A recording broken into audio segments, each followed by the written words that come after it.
Hey everybody, and welcome back to Welcome Grove Homestead. I just got a phone call from the post office because that means that our baby chicks are here. Yay! Oh, I'm so excited. We're getting ready to go in the truck and go get them. Alright, so the turkey brooder has been all fancified up. Good job, kids. Getting it all cleaned up and ready to go. Yep. Alright, let's get these little babies in there, shall we? Yeah. Okay.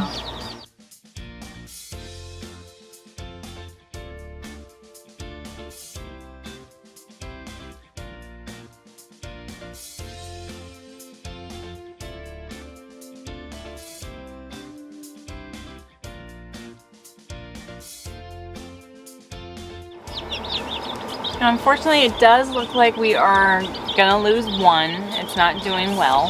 And that just happens sometimes. You get an order of chicks and you get a weak one that just doesn't pull through, which is unfortunate, but it happens.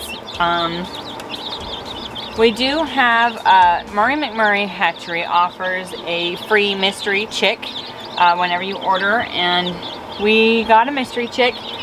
I think that we have figured out which one is the mystery because he doesn't have like a twin, like another chick that looks like him. And that's this one here. Very cute. Got nice little markings on its face. It's a chipmunk. We have other chipmunk babies, but this one's like a different color chipmunk. So, interesting, fun. We'll see what that turns out to be.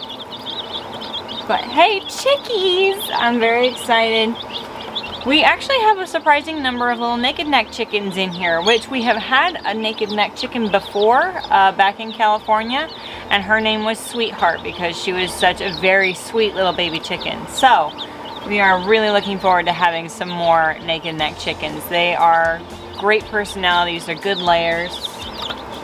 A lot of these guys are mysteries just because we ordered basically one of their assortments, and this is a heavy layer assortment. So we can make guesses, we can make educated guesses even on some of them based on breeds that we have raised in the past.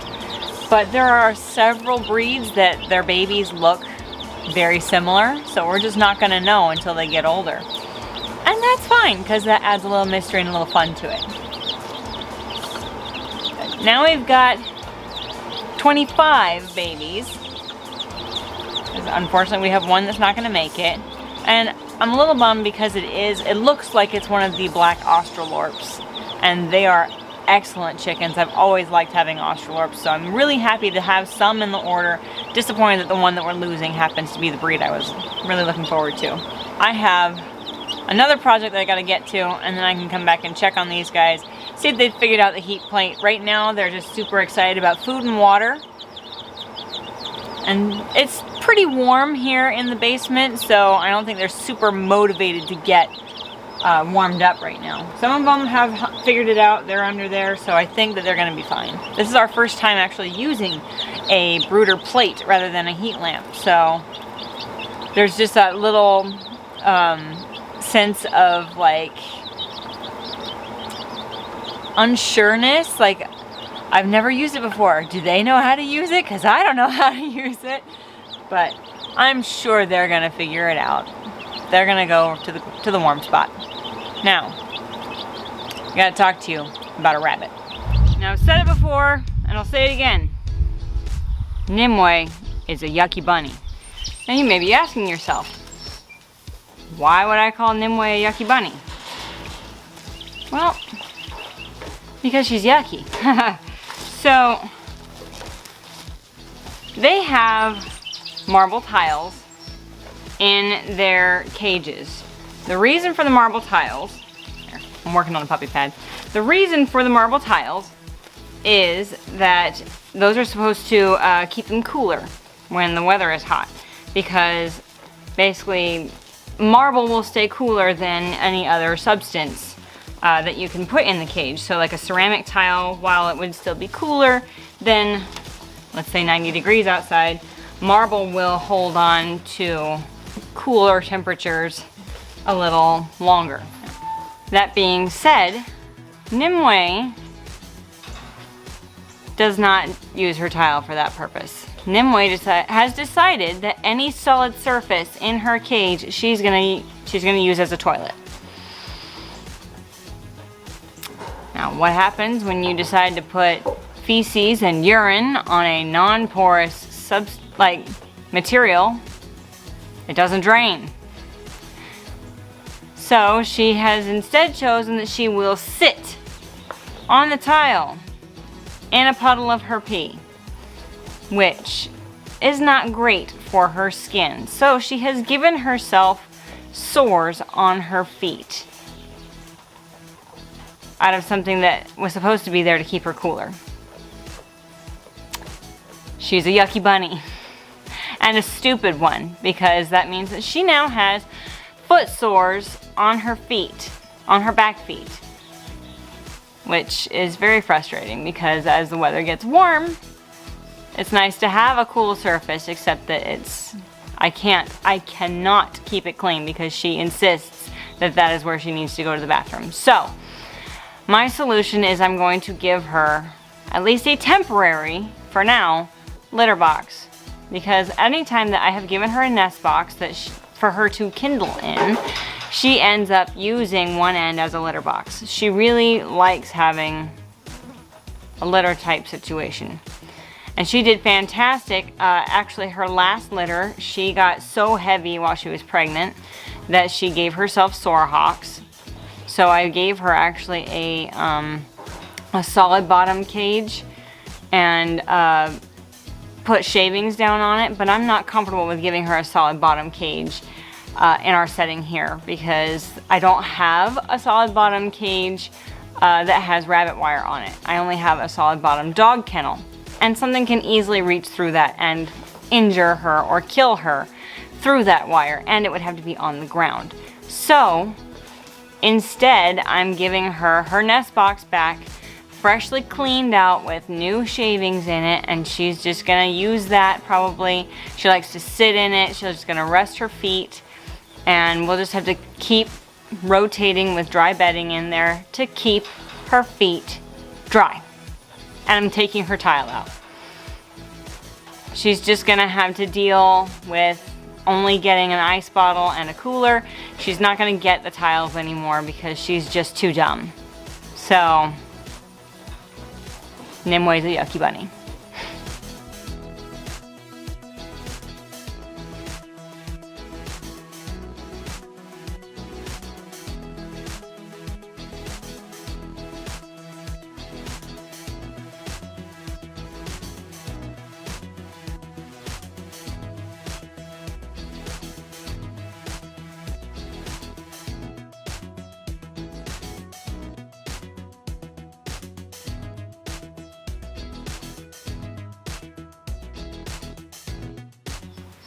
Now, one thing that I have noticed is the incredible difference between these two litters. Now, normally, Nimue is an excellent mother. She raises very healthy babies, and she raises large numbers of them.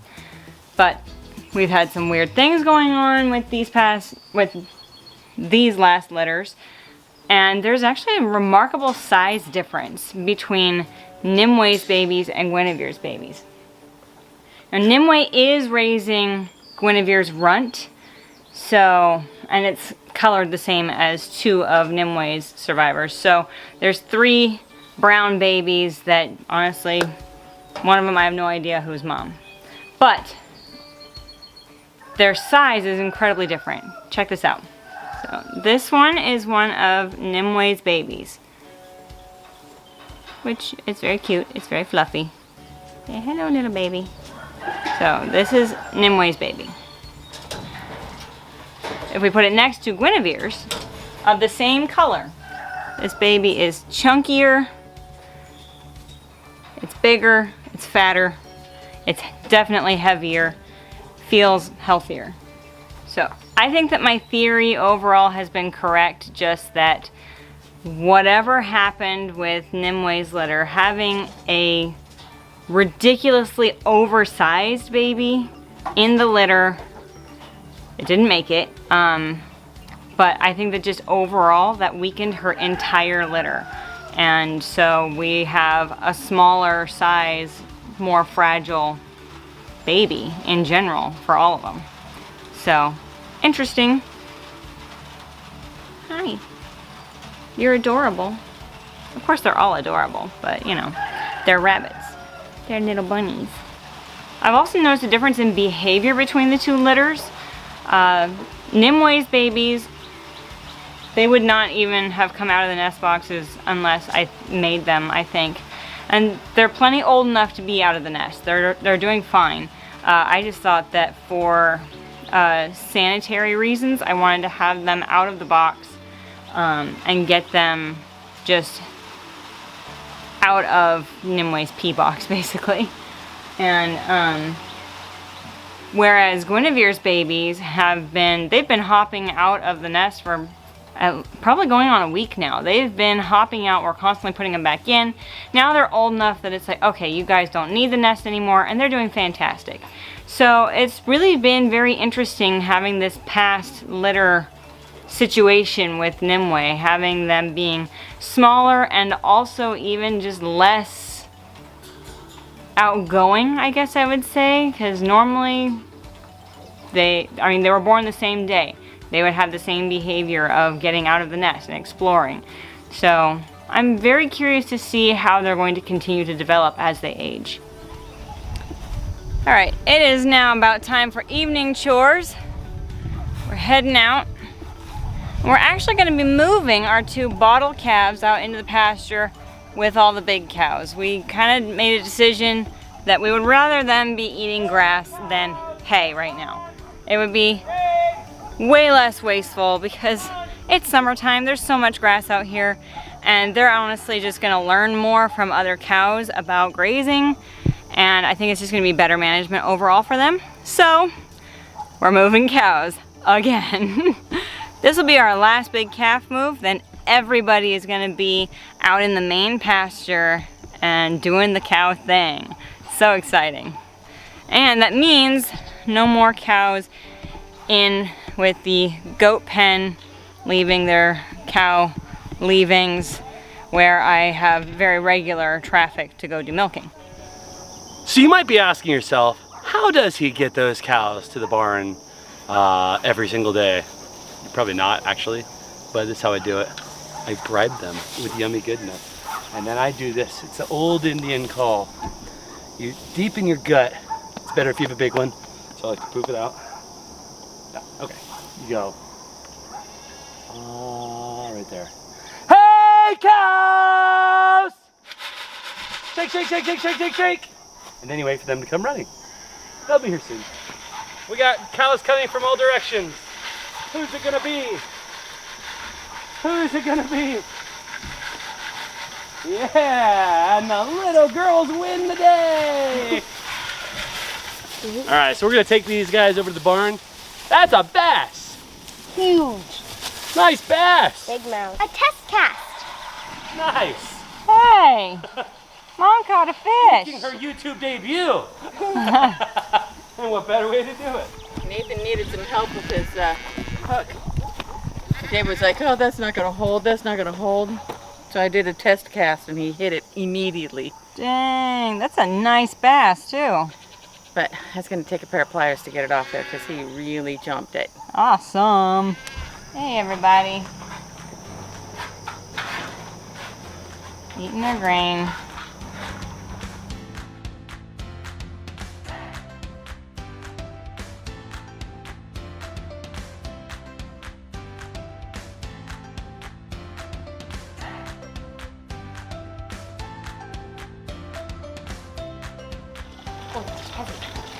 And why we're doing it here is so that all the cows can see each other.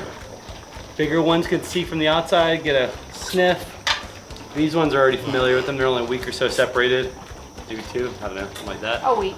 And I'm gonna get some more grain so they can all eat grain together after their bottles are done.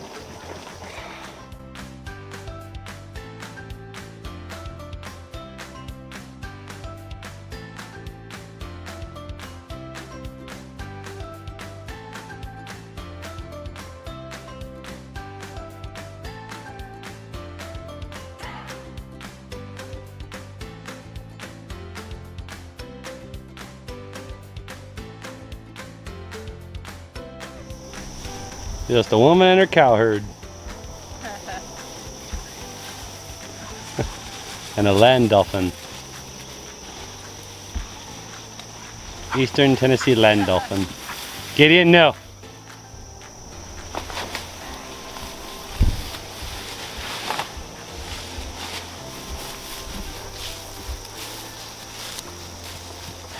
Couple herd leaders.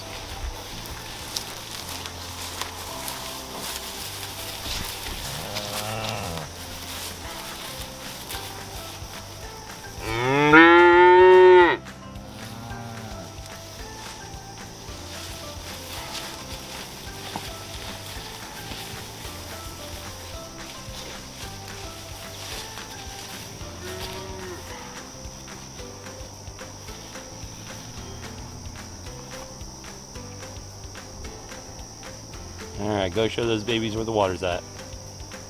You have a good night too.